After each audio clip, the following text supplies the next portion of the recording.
Sensor active থাকার ফলেও সেই অ্যাক্সিডেন্টটা আপনাদেরকে দেখাবো। তো পুরো ভিডিওর সাথেই থাকবেন বন্ধুরা।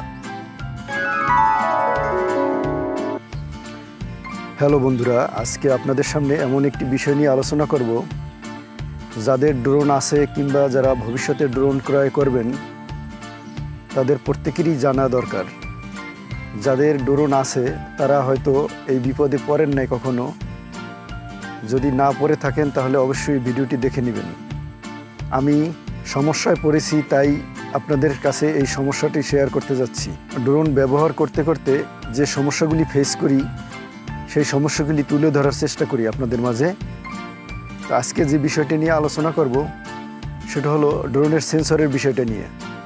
DJI মিনি সিরিজের যে ড্রোনগুলি আছে সেই ড্রোনগুলির ভিতরে সবচেয়ে সেন্সর কাজ করে এখন সবচেয়ে লেটেস্ট যে ড্রোন সেটা হলো DJI Mini 4 Pro। এই ড্রোনের চারপাশে আপনার সেন্সর কাজ করে। সেটা অন্য আগের ভার্সন যা আছে 3, 2, AC এগুলি আসলে এতটা সেন্সর কাজ করে না। তারপরেও কিছু কিছু ক্ষেত্রে এই সেন্সরটি কাজ করে না, সেটি আজকে আপনাদের সামনে তুলে ধরব। এই বিষয়টার জন্য আজকে মূলত এই ভিডিওটি তৈরি করা। তো পুরো ভিডিওটি আপনারা দেখবেন এবং আমি যে ড্রোন অ্যাক্সিডেন্ট করেছি সেন্সর অ্যাক্টিভ থাকার ফলেও সেই অ্যাক্সিডেন্টটা আপনাদেরকে দেখাবো। তো পুরো ভিডিওর সাথেই থাকবেন বন্ধুরা। এখানে একটা জিনিস দেখুন, এটা হলো DJI Mini 4 Pro। এই ড্রোনটিতে মোট 6টি সেন্সর আছে।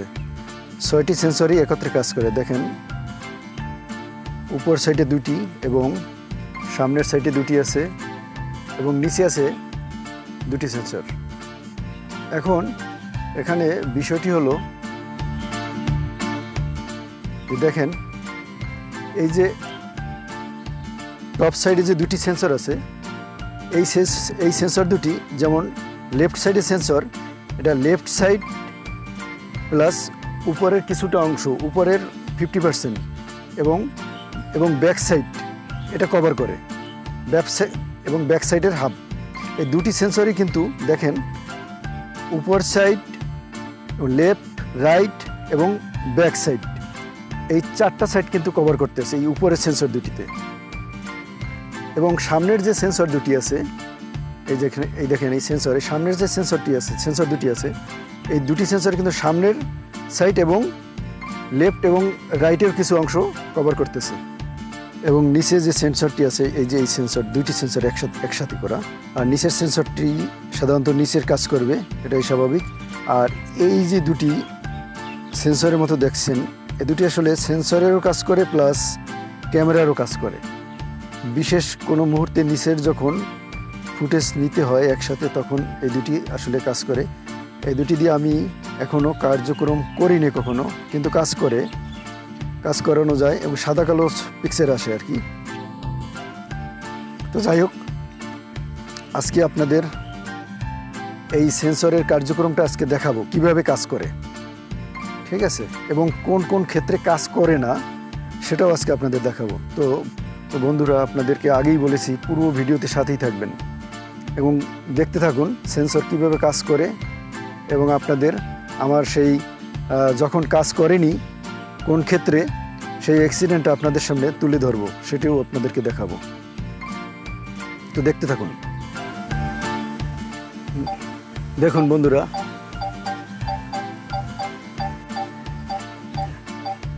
একটি নির্দিষ্ট দূরত্বে থাকা অবস্থায় কিন্তু হলুদ দেখাচ্ছে প্রথমে, দেখেন, এবং আর একটু কাছে গেলে তখন সে রেড সিগন্যাল দিচ্ছে। দেখেন এখন একেবারে রেড সিগন্যাল দিচ্ছে, তার মানে এটা উপরে দেখাচ্ছে রেড সিগন্যাল। মানে সামনের সাইডে দেখেন আমার, এখন দেখেন বন্ধুরা, আমার ড্রোনের সামনের সাইডে হয়েছে আপনার অবজেক্ট, সেই অবজেক্টগুলির গাছপালা, সেই গাছপালার জন্য এখন আমি যখন ড্রোনটি ঘুরিয়ে দেব, দেখেন এখন ড্রোনের বাম সাইডে গাছগাছালিগুলি। এখন দেখেন রিমোটও দেখাচ্ছে বাম সাইডে, লেফট সাইডে দেখছেন রেড সিগন্যাল দেখাচ্ছে। এখন ঘুরিয়ে পিছন সাইডে নিয়ে যাই, এখন দেখেন রিমোটের নিচের সাইডে রেড সিগন্যাল দেখাচ্ছে। আবার আমি ঘুরাচ্ছি। এখন ডান সাইডে বাঁধা ড্রোনের, এখন এই রিমোটেও ঠিক ডান পাশে রেড সিগন্যাল দেখাচ্ছে। আমি একটু দূরে নিয়ে যাই, দেখেন আস্তে আস্তে হলুদ হয়ে গেছে। এখন একটু হলুদ কালার, কিন্তু যত আমি কাছে নিব তখন কিন্তু আস্তে আস্তে ইয়েলো থেকে রেড সিগন্যাল চলে গেল। কিন্তু আমি নিতে চাইলেও যাচ্ছে না, ও ফাঁকা জায়গায় চলে যাচ্ছে।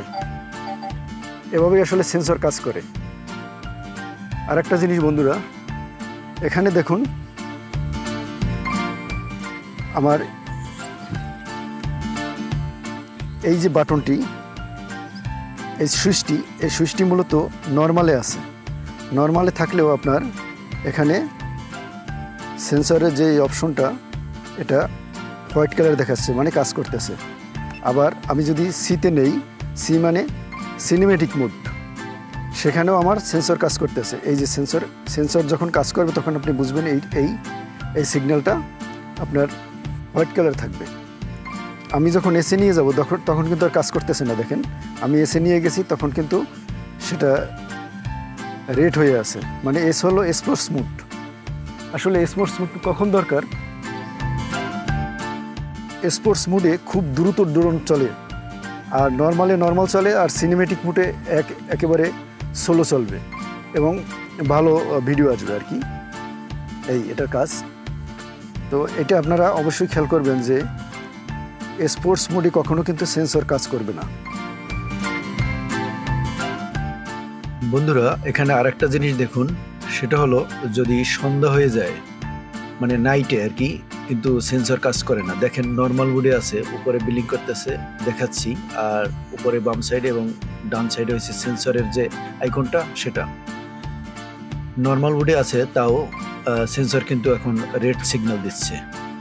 এবং আমি সিনেমেটিক মোডে নিলাম, এখনও দেখুন কি অবস্থা, সিনেমেটিক মোডে আছে, তাও কিন্তু সেন্সর কিন্তু রেড সিগন্যাল দিচ্ছে। রাতে কিন্তু কোনো মোডেই কোনো সেন্সর কাজ করবে না, এটা কিন্তু মাথায় রাখতে হবে। এখন কিন্তু সন্ধ্যা হয়ে গেছে, পরিষ্কার দেখাচ্ছে কারণ ড্রোনটি উপরের দিকে, কিন্তু আসলে কিন্তু সন্ধ্যা হয়ে গেছে। কিছুটা পরিষ্কার দেখাচ্ছে, তাও কিন্তু সেন্সর কাজ করতেছে না। এখন আপনাদের দেখাবো দিনের বেলাতেও কোন অবজেক্টগুলি ডিটেক্ট করতে পারে না। সেন্সর যখন কাজ করে তখনও কিছু অবজেক্ট আছে, এগুলি ডিটেক্ট করতে পারে না। সেটাই মূলত আজকে দেখাবো আপনাদের, এই জন্যই আজকের এই ভিডিওটি করা। সেই অবজেক্টগুলি থেকে সাবধানে আপনারা ড্রোন ফ্লাই করবেন। এখন বন্ধুরা, আমার সাথে যে ঘটে যাওয়া অ্যাক্সিডেন্টটা, সেটা আপনাদের দেখাবো। আমি একটি গরুর হাটে ভিডিও করতেছিলাম। ইতিমধ্যে দেখা যায় এখানে অপটিক্যালের কিছু কেবল ছিল। সেই কেবল অবশ্য অ্যাক্সিডেন্টটা হয়নি, তার কিছুটা উপরেই ইলেকট্রিসিটির কেবল ছিল। সমস্যাটা মূলত সেখানে হয়, রিমোটে দেখা যায় না, ছোট রিমোট তো। দেখেন এই যে অ্যাক্সিডেন্টটা ঘটলো, তারপরেও ড্রোনটি একেবারে মাটিতে পড়ে যায়নি। প্রথমে চারদিকে অনেক মানুষজন ছিল, তাই মানুষজন ড্রোনের চারপাশে জড়ো হওয়াতে সেন্সর কাজ করতেছিল, তো তাই নিচে পড়ে গেল। তো একজনে ধরলো ড্রোনটি। তো আমি বেশি দূরত্বে ছিলাম না, আমি একটি বিল্ডিংয়ের 4 তলায় ছিলাম, কাছেই 200-300 মিটার দূরত্বে ছিলাম। তো ওই বিল্ডিংয়ের উপর থেকে আমি চিৎকার করে বলছিলাম যে হাতের উপরে ড্রোনটি রেখে দেন। তো হাতে রেখে দিল, তো আমি ড্রোনটি আবার পুনরায় ফ্লাই করলাম। তো পাখায় কিছুটা স্পট পড়ে গেছে ড্রোনের, কারণ কেবলের সাথে বাড়ি লেগছে, তো এই জন্য। তাই বন্ধুরা, সরু যদি কোনো অবজেক্ট থাকে সিঙ্গেল ওই অবজেক্টগুলি কিন্তু এই সেন্সর ডিটেক্ট করতে পারে না। তাই সাবধানে ড্রোন উড়াবেন। ভিডিওটি ভালো লাগলে একটি লাইক দিন, সাবস্ক্রাইব করে রাখিয়েন এবং ভিডিওটি শেয়ার করে অন্যদের সাহায্য করুন, যাতে অ্যাক্সিডেন্টের হাত থেকে রক্ষা পায়। অন্যরা যাদের ড্রোন আছে তারাও যাতে এরকম বিপদে না পড়ে আমার মতো। আর আমি কাছাকাছি ছিলাম বিদায় নিচে ড্রোন ফ্লাই করেছি। ড্রোন যদি দূরত্বে নেই, কখনোই এত নিচে আমি ফ্লাই করি না, সবসময় গাছ কিংবা কেবলের উপরে রাখার চেষ্টা করি। কাছাকাছি ছিলাম বিদায় এরকম নিচ থেকে ফ্লাই করে আমি বিপদে পড়ে গেলাম।